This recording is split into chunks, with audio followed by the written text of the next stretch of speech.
The gentleman from Colonial Heights, Mr. Cox. Point of personal privilege, Mr. Speaker. Gentleman may proceed. Mr. Speaker, we have good and bad days down here in the General Assembly. Yesterday was one of those really good days. And the reason it was a really good day is because we deal with the most important thing that we do down here that probably affects every Virginian, and that is our two-year budget. And the reason it was a good day was because we had very civil discourse. People got a chance to air their feelings on both sides. And the bill passed with 79 out of 100 votes. And I want to personally thank the one-third of the folks on the other side of the aisle that supported the bill. But I also want to thank even those that opposed the bill. Because as the minority leader said, and I think I have him mainly right, that the other side was given ample opportunity to give their input. They were given ample opportunity to discuss the budget. He even said that at least it's a roadmap to sort of get to where we want to go. The gentleman from Fairfax, Mr. Sickles, said in the paper, as only he could say it, I think the no votes were not super hard no votes. And in fairness to him, he went on to say that his biggest problem was the issue of transportation in the budget. But let me go on to say and talk about why was this budget so good. It's because it helps all the people that we care so much about, from our police and sheriffs to make our communities safe, to our teachers, our college students, our K-12 kids, all 1.2 million of them. And of course, those that are helped by the health care safety net, and especially, I think, the folks that are really near and dear to our heart, those with intellectual disabilities. And let me quickly once again give you some highlights of the budget because it is the most important thing we do. In K-12, $156 million more in spending than the base budget. Inflation update, K-3 class size reduction. My favorite, early reading intervention, because as a high school teacher that is absolutely crucial success of students. And then yesterday, Delegate Grayson offered the floor amendment that dealt partially with a pretty important issue I know for a lot of you in Northern Virginia and other areas, and that's cost of competing. Higher education, I've had the privilege to chair that subcommittee over the last 2 years. $200 million more for higher education, but it's more than the money. It is the accountability that was built into that particular piece. I ran to a college president Wednesday night, and I heard something I thought I would never hear. He said, this is the best budget I've seen in the last 10 years for higher ed. And why is that so? The governor laid out a vision of 100,000 new degrees. This budget makes substantial progress towards that. I know Delegate Hugo has had and Delegate Albo has talked so much about access for our Virginia kids to college. And that's what we're all about.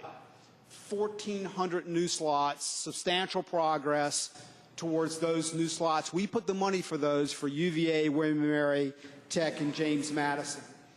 That doesn't work for all universities. One of our goals has got to be retention. It's got to be helping our students get through college, get a degree on time, and that will lower their debt. We have retention money in here.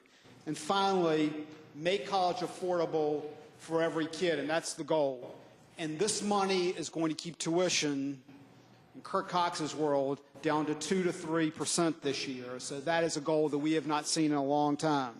Let me shift quickly to health care. The health care safety net, I know, was a big concern on both sides of the aisle. $66.2 million to restore funding for free clinics. We also did funding for our hospitals, for our nursing homes.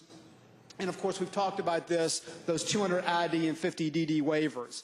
Public safety, which Delegate Sherwood does such a great job on.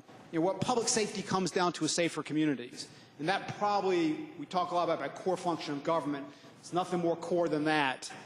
Bills such as 5-year minimum mandatory sentences for repeat drug dealers. You've got to fund those in the budget.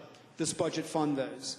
Sheriffs, which are absolutely essential to public safety, $7.4 million and a 2% pay increase. And our state police in the underlying budget, we fill 40 vacant positions, and 43-person sexual predator surveillance unit is created. Our farmers, certainly dear to the heart of so many of us in here, agribusiness and Of course, the whole farming community does so much for our economy. Doug Atlantis putting together, of course, I think a key bill, sort of the Governor's Opportunity Fund for Agriculture that will really help in that area. Soil and water conservation districts, small item, couldn't be more important if you want to get your best management practices on the ground. And I could go on. And let me comment very quickly on the other side of the Capitol, their budget. Of course, I like mine a lot better, like ours a lot better. But what I find interesting about that one is they chose not to do the transportation fund. I fundamentally don't agree with that stand, but I know it's a stand that a lot of folks on the other side of the aisle take. And so if you sort of think of it from your perspective, I guess that Senate budget is pretty ideal. So what's my message? We need a budget, and we need a budget now. We've got 15 days left to do the most important thing this House does.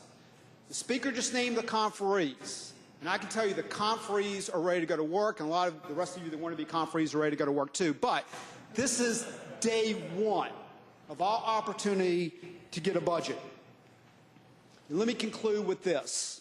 To my friends across the aisle, please join with us and continue working with us to help make sure the Democrats and the other body come to their senses and understand that we need to finish the #1 job we were all sent in Richmond to do, adopting a new state budget before the end of the session.